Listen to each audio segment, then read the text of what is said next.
Moi, j'entendais jamais parler de religion nulle part autour de moi. À l'époque, on n'en parlait pas à la télé. À l'époque, il n'y avait pas tout ça. C'est plus la logique qui m'a amenée vers l'islam que la foi. Les gens dans la rue m'insultaient ou les gens me menaçaient même. J'ai pas décidé de croire. Je me suis posé des questions et ça m'a amenée à croire. Je m'appelle Manon. Je me suis donc reconvertie il y a 11 ans, à l'âge de 19 ans.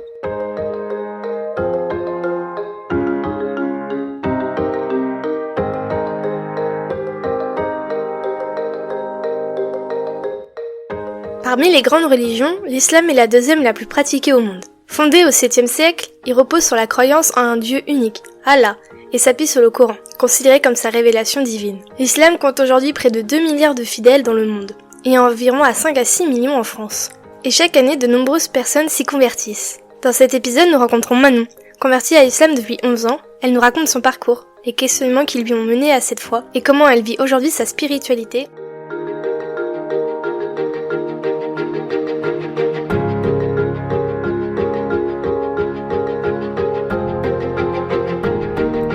Bonjour et bienvenue dans ce nouveau épisode de Coffee Break. Aujourd'hui, on a une nouvelle invitée. Bonjour Manon. Bonjour. Avant de commencer cet épisode, est-ce que je te sers quelque chose ? Alors là, j'ai commencé à jeûner déjà, donc je vais pas pouvoir, mais je te remercie. C'est vrai qu'aujourd'hui, le ramadan a commencé et au final, ça rejoint notre sujet du jour. Manon, tu t'es convertie à l'islam il y a quelques années maintenant. Est-ce que tu pourrais te présenter, s'il te plaît ? Je m'appelle Manon, je me suis donc reconvertie il y a 11 ans, à l'âge de 19 ans. Je viens d'une famille où on parlait pas de religion, j'ai pas grandi du tout dans la religion, quelle qu'elle soit. J'ai quand même un père chrétien, mais non pratiquant, et une mère athée. Aujourd'hui donc j'ai 30 ans, je suis mariée avec un musulman reconverti lui aussi, et on a 2 enfants. Comment tu t'es dit que c'était l'islam qui était la religion qui correspondait le mieux ? Est-ce qu'il y a eu un élément déclencheur ? Je suis pas sûre qu'il y ait eu vraiment un élément déclencheur. C'est plus la logique qui m'a amenée vers l'islam que la foi. Je connais des gens qui ont commencé par avoir la foi tout de suite et puis ensuite en apprenant ils ont eu la logique. Alors moi oui j'ai eu la foi en Dieu mais j'ai pas eu la foi en Allah tout de suite. Enfin si du coup parce que c'était lui mais je le savais pas quoi. J'ai plutôt eu besoin de ma logique à moi pour comprendre que c'était en lui que je croyais en fait. Parce que je me suis dit voilà il y a 3 religions, il y en a 3 prédominantes, pourquoi est-ce qu'elles ont des liens entre elles ? Pourquoi chacune d'entre elles dit que les autres disent n'importe quoi. Enfin voilà, grossièrement c'était ça. Ce qui m'a pas attirée vers l'islam, mais ce qui m'a interloquée, je sais pas trop comment le dire, ça a été de me rendre compte que d'après l'islam, les autres religions ne sont pas que des tissus de mensonges.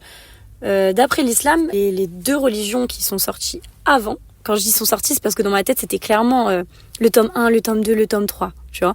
Et en fait, l'islam ne démentait que partiellement le message des 2 religions précédentes.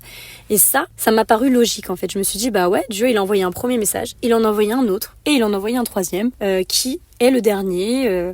Ok, ça me paraissait logique. En fait, je me suis dit, bon, là, je pars de rien. Si c'est les juifs qui ont raison, comment ça se fait que du coup, les chrétiens, Jésus, tout ça... Je me suis dit, c'est bizarre. Et pareil, pour les chrétiens, je me suis dit, bon, bah d'accord, si on part du principe que le premier message, d'accord, la Torah, ensuite Jésus, il est venu, pourquoi du coup... Enfin, j'ai jamais réellement réussi à comprendre cet aspect de la Trinité. Je pense qu'on est nombreux dans ce cas-là.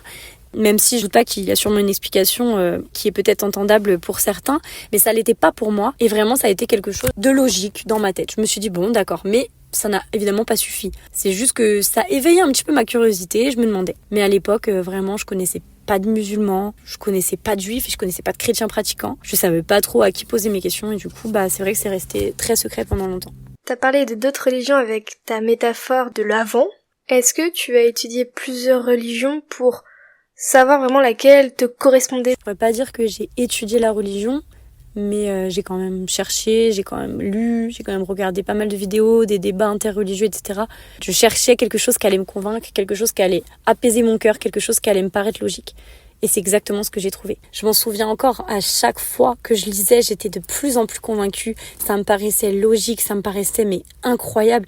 Je voyais des vidéos sur les preuves scientifiques. Oh, c'était incroyable. Je me souviens, c'était une sensation géniale, une sensation inexplicable, vraiment. Comment s'est déroulé ton cheminement spirituel vers l'islam ? Franchement, ça a été très progressif. La première étape, ça a été de me rendre compte que je croyais en Dieu, parce que je pense que j'y ai toujours plus ou moins cru, mais sans réellement savoir que j'y croyais. j'avais une foi, quelque chose en moi, mais il fallait vraiment que j'arrive à comprendre que ce que je ressentais, c'était la foi en Dieu, justement. Et je pense que comme beaucoup de personnes, j'ai grandi en me disant un petit peu au fond de mon cœur que j'avais peut-être une bonne étoile ou quelque chose qui allait me protéger. Quelqu'un à qui parler, à qui se confier, qui nous jugerait pas, qui serait un petit peu plus fort. Je pense qu'on a tous plus ou moins ressenti ça à un moment donné dans sa vie. Et donc, la première étape a été de comprendre que je croyais en Dieu, d'avoir besoin de réponses. Parce que ça a vraiment été ça en fait qui m'a amené à me demander si Dieu existait. C'était mon besoin de réponse. Quand j'arrive à l'adolescence, je comprends pas trop le monde qui m'entoure, je comprends pas trop les gens, j'arrive pas trop à comprendre comment il peut se passer des atrocités parce que je commence à me prendre en pleine tête la réalité de la vie en fait, qu'il y a des gens qui souffrent, qu'il y a des gens qui meurent, qu'il y a des guerres. Et ça, quand tu grandis, quand tu sors de l'enfance où t'es dans un petit cocon, où tout se passe bien, où on te préserve de tout ça, je trouve que la réalité elle est dure. Et ça a été vraiment un moment où j'ai cherché des réponses. Je sais que je me sentais aussi pas très comprise, j'avais vraiment l'impression d'avoir une tonne de questions et zéro réponse. Faut savoir que je savais pas spécialement verbaliser mes questions non plus. Ça s'est transformé plutôt en agressivité, j'étais pas bien dans ma peau, j'étais pas bien dans le monde, dans mon environnement, je savais pas qui j'étais et je voulais absolument le découvrir. Et donc ça a été quand même un long processus. J'ai dû vraiment comprendre que c'était l'islam, je devais avoir 15 ans. Et encore, j'étais même pas encore sûre. Tu dis que tu as eu des questions, des doutes. Est-ce que tu as une rencontre qui t'a marqué et qui t'a permis de répondre à ces questions à cette époque? Alors au début, j'ai commencé toute seule mon chemin, mais Dieu merci, j'ai croisé la route d'une personne. Donc j'arrive au lycée, donc premier jour. J'étais à l'internat et le soir, donc je vais au self et j'entends quelqu'un qui dit voilà, moi je mange pas de porc, est-ce que je pourrais avoir une assiette sans porc s'il vous plaît, tout ça. Et là je me dis oula, ça m'interroge quoi. Je me retrouve derrière elle dans le bus, j'apprends qu'elle est turque, moi je connais pas trop la religion de tel ou tel pays, vraiment à l'époque moi j'étais perchée. Hein. Elle explique dans le bus qu'elle est musulmane, je dis rien mais je me dis Manon, tu sais tu peux lui poser des questions, c'est peut-être le moment quoi, mais bon j'ose pas, je la connais pas en plus donc j'attends de voir un petit peu comment cette personne est quoi. Je peux pas balancer mon secret à la première personne venue qui est musulmane quoi. Et en fait au fil du temps je me rends compte qu'elle est hyper sympa, on commence à nouer une amitié mais je lui dis toujours rien quoi. Et quelques mois après on se rapproche de plus en plus. Je commence à passer un peu de temps chez elle et un jour je me confie à elle et je lui dis, et je me souviens que j'avais trop peur qu'elle me rejette, j'avais trop peur qu'elle me trouve ridicule. Je pensais à l'époque que déjà que c'était hyper rare, moi j'entendais jamais parler de religion nulle part autour de moi. À l'époque on n'en parlait pas à la télé, à l'époque il y avait pas tout ça. Je me suis vraiment reconvertie avant que tous ces débats explosent, donc j'étais vraiment loin de tout ça et je me souviens que j'avais trop peur qu'elle me juge, j'avais trop peur d'être bizarre à ses yeux. Et en fait, elle a super bien réagi, elle était contente, elle me dit « Oh, mais c'est incroyable, c'est trop bien, bah attends, tu veux que je t'aide, t'as des questions ?» Et mon cœur, il s'est rempli de... Franchement, inexplicable aussi cette émotion. Je me sentais enfin plus toute seule et voilà, on allait pouvoir répondre à mes questions. Et du coup, bah voilà, j'ai commencé comme ça, ses parents m'ont donné un Coran pour que je puisse le lire. Et en fait, sa famille, j'étais très souvent chez eux. Ils ont pas fait de cours. En fait, j'étais chez eux, je pouvais lire, je pouvais regarder mes vidéos sur le sujet et je pouvais surtout m'immiscer un petit peu, voir un peu comment ils vivent en fait, voir leurs valeurs, leur culture oui et non parce qu'en fait la culture et la religion c'est quand même deux choses bien différentes donc il faut bien différencier. Je voyais un petit peu la culture turque en l'occurrence mais ça n'a rien à voir avec la religion donc c'est pas pareil mais bon ils ont quand même des valeurs qui coïncident totalement avec leur religion aussi mais voilà donc du coup c'était une année quand même hyper intense. Et je me souviens que c'est dans sa chambre, je regardais mes vidéos, je regardais et là je me disais c'est ça quoi. J'avais le cœur rempli, c'était incroyable cette sensation quand tu découvres, c'est waouh, c'est j'ai pas les mots, c'est indescriptible. Suite à la rencontre de cette famille, ça a concrétisé tes choix. Est-ce qu'il y a des étapes pour se convertir à l'islam? Ouais, il y a des choses concrètes. Donc la reconversion en soi, il faut réciter avec son cœur et sa bouche. L'attestation de foi, d'attester qu'il n'y a qu'un seul Dieu et que c'est Allah et que Mohamed est le prophète et le messager. Et voilà, à partir de ce moment-là, tu es musulman, mais bon, bien sûr, ça suffit pas. Il y a tout un truc qui en résulte parce que généralement, de toute façon, quand tu te reconvertis, t'es convaincu, t'as envie de faire les choses bien. Donc évidemment, la première chose à apprendre, c'est la prière. Parce que la prière, c'est le premier pilier de l'islam et c'est très important. C'est pas une tâche à accomplir, il faut vraiment voir ça comme quelque chose déjà qui est un grand bien et elle nous est imposée, mais c'est une bonne chose parce que c'est un moyen déjà de te connecter à Dieu. Donc la prière, elle va te permettre de te connecter à Dieu, elle va te permettre un temps de méditation, elle te permet un temps de calme, elle te permet aussi de pouvoir demander pardon ou de pouvoir demander à Dieu des choses, de vraiment entretenir ta relation avec Allah. Donc c'est hyper important, même si bien sûr ça c'est en théorie et en pratique, bah voilà, c'est à soi-même, c'est à chacun de mettre les choses en place pour pouvoir avoir un lieu où tu peux être concentré, etc. etc. Bon, ça, c'est vrai que c'est pas toujours facile au quotidien quand t'as des enfants ou quand tu travailles ou que tu es pris par la vie, etc. Mais c'est là où justement les prières, elles te permettent 5 fois par jour de te recentrer et de quand même, c'est le rappel parce qu'on a vite fait de s'éparpiller. Ça a été quoi la réaction de tes proches suite à cette conversion? Alors la réaction a été mitigée, tout le monde n'a vraiment pas réagi de la même manière. Déjà côté amical, j'avais déjà fait un gros tri parce que quand j'avais commencé mon cheminement, j'avais éprouvé le besoin vraiment de m'éloigner de pas mal de gens. Ouais, de garder le minimum, la qualité plus que la quantité pour le coup. Donc j'avais déménagé chez mes grands-parents, j'avais changé de numéro de téléphone sans le donner, dans le but justement que les gens qui doivent faire partie de ma vie retrouvent mon numéro. Enfin, c'était vraiment une optique de faire du ménage un petit peu. Et ça a marché et je suis très contente de ça aujourd'hui. Je pense que ça m'a fait du bien et ça m'a permis de me recentrer. Puis de toute façon, j'avais plus du tout les mêmes occupations que les gens. Je pense que le tri se serait fait de toute façon. Je l'ai juste un petit peu précipité. Donc en fait, les gens qui étaient avec moi autour de moi à ce moment-là étaient déjà au courant de mon envie du coup. Donc ça s'est très bien passé. J'ai des amis qui particulièrement m'ont soutenu sans être pour autant musulmans, m'ont soutenu, m'ont comprise, m'ont posé des questions, chose très importante parce que tout le monde n'a pas pris le temps de le faire. La famille, ça a été mitigé. Au début, on m'a tourné le dos. Quelques personnes ça a été un peu violent pour moi. Après, je comprends, je pense que c'est de l'incompréhension. Ces personnes-là savaient pas du tout comment gérer l'information. Du coup, ils ont plutôt été dans le rejet. Mais après, ils sont revenus sur leurs pas. Donc voilà, c'était un moment difficile peut-être pour moi, mais je pense pour eux aussi, du coup, parce qu'ils comprenaient pas pourquoi. Et donc, du coup, je peux comprendre, entre guillemets. C'est là où je pense que c'est hyper important, la communication. Quand quelqu'un fait quelque chose qu'on ne comprend pas ou qui nous déçoit ou autre, franchement, faut vraiment en parler. Parce que je pense que ça permet justement de rassurer les gens. Il y a quelques personnes qui m'ont posé des questions. J'ai un cousin dont j'étais pas proche en plus, qui m'a demandé un petit peu et j'avais apprécié beaucoup. Quand tu comprends pas quelque chose, plutôt que de juger la personne, viens lui demander et elle a sûrement une explication que tu comprendras ou pas, ça c'est autre chose. Moi je demande pas aux gens d'être d'accord avec moi, je demande pas aux gens de valider ce que je dis, je m'en fiche. Moi ce que je veux c'est qu'on me laisse vivre ma vie. Au lieu de me reprocher quelque chose, venez posez-moi les questions plutôt que d'avoir peur que je fasse telle ou telle chose, venez et je vais vous rassurer tout de suite quoi. Et voilà, mais je peux comprendre que ça puisse être compliqué.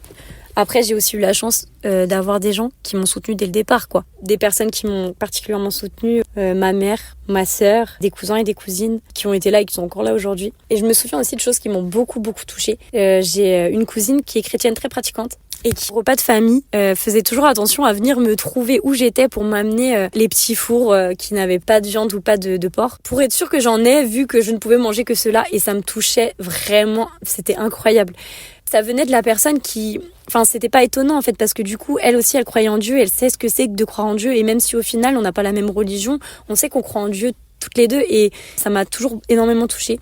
Je trouve ça merveilleux en fait, parce que les gens pensent qu'entre religions, on se déteste, entre religions, c'est compliqué, c'est la guerre, mais en fait, non. Je pense que ceux qui comprennent le moins, c'est peut-être ceux qui n'ont pas la foi. J'ai ma maman et ma sœur aussi, qui ont toujours été là, et je pense pourtant que ça a été très dur sûrement pour ma mère, mais elle me l'a pas fait ressentir et j'ai su que je pouvais compter sur elle. Et elle a fait beaucoup d'efforts pour comprendre tout ce qui était les couverts quand on mange et qu'il y avait du cochon, de faire attention de pas utiliser les mêmes choses. Ça, c'est des petits détails qui rentrent vraiment dans le cœur.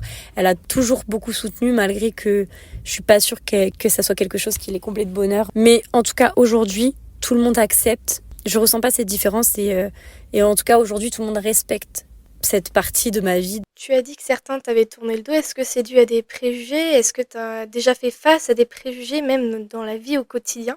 Ouais, les préjugés, etc. J'ai eu du côté de la famille aussi des petits moments compliqués. Et aussi dans la rue, clairement. Les gens dans la rue m'insultaient ou les gens me menaçaient même. J'ai pas eu d'attaque physique, mais je sais que beaucoup ont rencontré ce problème-là. Voilà quoi. Franchement, hyper pénible. Les gens en plus sont pas hyper courageux et j'ai eu plusieurs phases au début. J'ai eu une phase où ça me révoltait, j'ai eu une phase où ça me faisait pleurer et j'ai une phase maintenant où voilà quoi, je les vois plus les regards pratiquement, je les remarque plus. Je suis désolée pour eux en fait. Maintenant, les gens qui sont comme ça, je trouve ça trop dommage. Et encore une fois, ce que j'aimerais leur dire, c'est mais venez, on parle et je vais vous expliquer pourquoi moi je vis comme ça, pourquoi ci, pourquoi ça. Vous comprenez pas, mais au moins vous savez et voilà. Et tranquille, tout le monde peut vivre sa vie comme il a envie de la vivre. Et c'est vraiment ça le plus important. Mais les gens, ils préfèrent t'insulter derrière leur vitre et puis partir vite après. Enfin, c'est un peu médiocre quoi. Mais bon, c'est dommage, mais c'est pour eux que c'est le plus dommage au final. Et au niveau familial, tout simplement, si vous voulez faire partie de ma vie, la porte est grande ouverte et si vous voulez pas, j'attendrai, la porte restera ouverte, quoi. En fait, c'était pas possible de faire autrement. En fait, c'est compliqué, je peux comprendre. En fait, comme tu prends pas la décision de croire en Dieu, à partir du moment où tu y crois, ce qui se passe, c'est tellement plus grand que tout le reste que tu peux pas revenir en arrière. Enfin, c'est pas une décision. J'ai pas décidé de mettre une robe bleue au lieu d'une robe noire. Et j'ai pas décidé de croire. Je me suis posé des questions et ça m'a amené à croire qu'au départ, ça fait déjà plein d'infos, tu chamboules ta vie et tu te dis waouh, Dieu existe, mais c'est une dinguerie, mais si, mais ça, mais je dois faire ça ou waouh, mais ça veut dire que c'est incroyable, je trouve, et je pense que ceux qui croient en Dieu peuvent comprendre ça. Et du coup, quand il y a quelqu'un, même la personne qu'on va aimer le plus au monde, vient nous dire non, mais moi je suis pas d'accord avec ce que tu fais, bah du coup je te parle plus. Mais tu peux pas dire ah bah d'accord, je mets cette croyance de fou malade de côté et je vis ma petite vie là pour te. C'est pas possible quoi. Pourtant j'ai fait des efforts pour que les gens comprennent petit à petit et voilà, mais au final tu ne peux pas. Et c'est plus fort que toi. Est-ce qu'il y a eu un avant-après ta conversion du coup à l'islam? Est-ce qu'il y a eu des changements, une transformation dans ta vie? Dans mon histoire personnelle, je le ressens pas comme une transformation étant donné que je me suis reconvertie à 19 ans. Donc ma vie de jeune femme en fait débutait à peine. Donc j'ai pas vraiment de avant-après. Mais je pense quand même que ce qui va différencier clairement le croyant du non-croyant, c'est au quotidien comment on perçoit les choses. Parce qu'en tant que croyant, on se réfère tout le temps à Dieu dans tout ce qui nous arrive. On lui parle dans notre tête, on joint nos mains pour lui parler, mais on lui parle aussi dans notre tête. Et en fait, on perçoit pas du coup les choses de la même manière. On peut facilement voir des signes, des messages un petit peu cachés partout. Des fois, voilà, on est un petit peu triste, on a besoin de certaines choses, d'un soutien quelconque. Et on peut le trouver dans la vie de tous les jours, même par des gens dans la rue, une gentille parole qui va nous rebooster ou nous faire du bien, bah on interprète ça comme peut-être un soutien venant de Dieu. On sait qu'on n'est pas abandonné et que malgré la difficulté de la tâche, on est capable de s'en relever. Et je sais pas comment j'aurais supporté la vie si je savais pas que Dieu existe. Tu vois des choses qui se passent dans le monde, des choses terribles en tout temps. Si tu crois pas en Dieu, tu dois faire le deuil de la justice de certaines actions qui sont même pas entendables en fait. Et je trouve ça terrible. Ça apporte une certaine quiétude en fait de penser que un jour les gens paieront. Vraiment, ils paieront pour ce qu'ils ont fait, tous. Puis il y a aussi un truc. Forcément, surtout en portant le foulard, tu représentes ta religion. Que tu le veuilles ou non, tu te représentes pas juste toi. Et du coup, le foulard aussi, ça peut être une barrière pour ne pas faire de mauvaises choses. Les gens n'ont pas forcément toujours conscience de ça, ou même nous-mêmes. Des fois, on peut avoir un mauvais comportement. Et le problème, c'est que c'est dangereux, ça éclabousse en fait toute ta communauté. Si moi, je fais un truc vraiment minable dehors, les gens, ils vont pas retenir... une femme a fait ça. Non, ils vont se dire une femme voilée, une musulmane. En fait, donc mine de rien, je porte comme en étendard ma religion, alors que c'est pas du tout le cas, quoi. Et que mes péchés et mes défauts, ils sont propres à moi, ils sont pas propres à ma religion. Et comme on dit, il vaut mieux connaître la religion avant les religieux, parce que le religieux n'est pas parfait. Et en fait, c'est normal. Et puis Dieu ne veut pas qu'on soit parfait. Dieu sait qu'on ne l'est pas. Il nous aime comme ça. Il nous a créés comme ça. Et c'est pas un problème de pas être parfait. Aujourd'hui, t'es mère de 2 enfants, donc tu dois avoir quand même un quotidien assez chargé. Comment tu arrives à faire tes pratiques spirituelles? Je fais mes 5 prières, je jeûne le mois de Ramadan. Effectivement, je fais des invocations pour telle ou telle chose qui peut m'arriver. Je pense à Dieu, je lui demande conseil, etc. Donc, comme ce que j'ai dit précédemment, il fait partie intégrante de ma vie, de celle de mon mari aussi, et du coup, de celle de mes enfants. Tu parlais de tes enfants, est-ce que tu comptes leur transmettre par la suite cette religion? J'essaye déjà, parce que c'est jamais trop tôt. Même si, Maki, elle a 2 ans et demi, elle est petite quand même, mais mes enfants, ils voient la religion dans notre mode de vie, du coup. Ils nous voient prier, ils entendent parler de Dieu, ils entendent le Coran.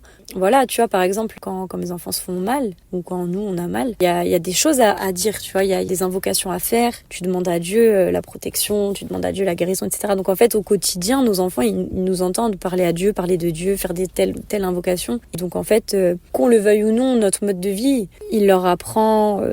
déjà la religion comme ça, et puis bien sûr on leur explique. Je pense surtout que c'est un devoir en fait de notre part de leur apprendre la religion. Mais tu vois, c'est un sujet qui déchaîne beaucoup de passion. Franchement, c'est déjà la religion, c'est un sujet qui divise. Les enfants, c'est un sujet qui divise, mais alors les deux ensemble, laisse tomber. Les gens ont souvent besoin d'être rassurés. Oui, tu vas pas l'imposer, tu vas pas lui mettre le voile sur la tête, tu vas pas la forcer à ci, tu vas pas les forcer à ça. Et non, mais rassurez-vous, de toute façon, moi, ce que je veux, c'est que mes enfants aient la foi. Et ça dépend pas de moi. Donc, je vais faire mon possible pour éduquer mes enfants du mieux que je peux. Évidemment, la religion fait clairement partie de de ce que j'estime être le mieux. Et voilà, mais je j'ai pas le contrôle des cœurs, donc ils auront la foi, ils l'auront pas, et c'est comme ça. Et on me dit oui, mais toi on t'a laissé choisir, regarde, du coup t'as choisi l'islam, etc. Mais encore une fois, choisir, j'aime pas trop ce terme, et en plus ça les empêchera pas de choisir leur vie si on veut. Puis de toute façon, je vais pas pouvoir faire autrement. Ma fille, elle va me voir joindre mes mains et parler avec Dieu. Elle va me dire, tu parles à qui? Je vais pas lui dire, non, je te dis. C'est sûr que ça fait partie de leur quotidien. Mon mari, il va à la mosquée. Quand on se parle avec mon mari, on parle de Dieu. On écoute des vidéos qui nous parlent de religion, qui nous l'apprend à nous aussi, parce qu'on en a jamais assez appris, quoi. Puis on a nos fêtes aussi, l'Aïd, forcément il faut leur expliquer pour qui, pourquoi. Enfin, donc oui, je vais leur transmettre du mieux possible. Et puis moi j'aurais aimé, enfin je reproche rien à personne, mais c'est vrai que d'apprendre, moi j'ai commencé à apprendre la religion, j'étais déjà quand même grande, donc c'est moins facile de retenir, c'est moins facile de comprendre, que ce soit même l'accent, c'est très difficile pour moi en particulier. Mon mari se débrouille bien mieux que moi, mais c'est très compliqué pour moi d'avoir un bon accent et pouvoir peut-être me faire comprendre. Donc voilà, c'est des choses qu'il faut travailler, mais du coup, si je peux les aider, mes enfants, à avoir ça dès le départ dans leur vie, bah tant mieux. Et je garde bien en tête que oui, j'ai pas le contrôle des cœurs, donc de toute façon, s'ils se détournent de la religion et si un jour ils n'y croient pas, j'aurai que mes mains pour prier, et puis voilà, et je prierai de toutes mes forces. Avant de finir cet épisode de Coffee Break, Manon, aujourd'hui c'est le début du Ramadan. Est-ce que tu pourrais nous expliquer ce que représente cette fête pour toi? Alors déjà, c'est un mois déjà particulier de par son histoire, parce que c'est le mois où a été révélé le Coran à notre prophète Mohammed, que la paix soit sur lui. Donc c'est déjà un mois particulier, ne serait-ce que pour ça. Et c'est vrai que c'est un petit peu, tu sais, comme le nouvel an pour les gens. C'est-à-dire qu'on repart un petit peu de zéro. Les musulmans, ils le disent entre eux, c'est en fait une atmosphère très particulière où tu ressens beaucoup plus de paix que d'habitude. Tu te concentres beaucoup plus sur ta foi pendant ce mois-là. Eh bien, merci Manon d'avoir accepté mon invitation autour de cette tasse de café. Est-ce que tu as un dernier mot à dire pour la fin? Bah écoute, un grand merci à toi pour avoir pris le temps d'écouter mon parcours, et j'espère qu'un jour les amalgames auront disparu, que les gens comprendront qu'il faut surtout pas se tromper de combat. On est plus fort si justement on se soutient les uns les autres, même si c'est hyper bateau de dire ça, mais c'est tellement vrai pourtant. Respecter les autres, respecter le fait que tout le monde ne pense pas comme nous. Je saurais pas trop comment terminer autrement, mais que de l'amour pour tout le monde, et voilà.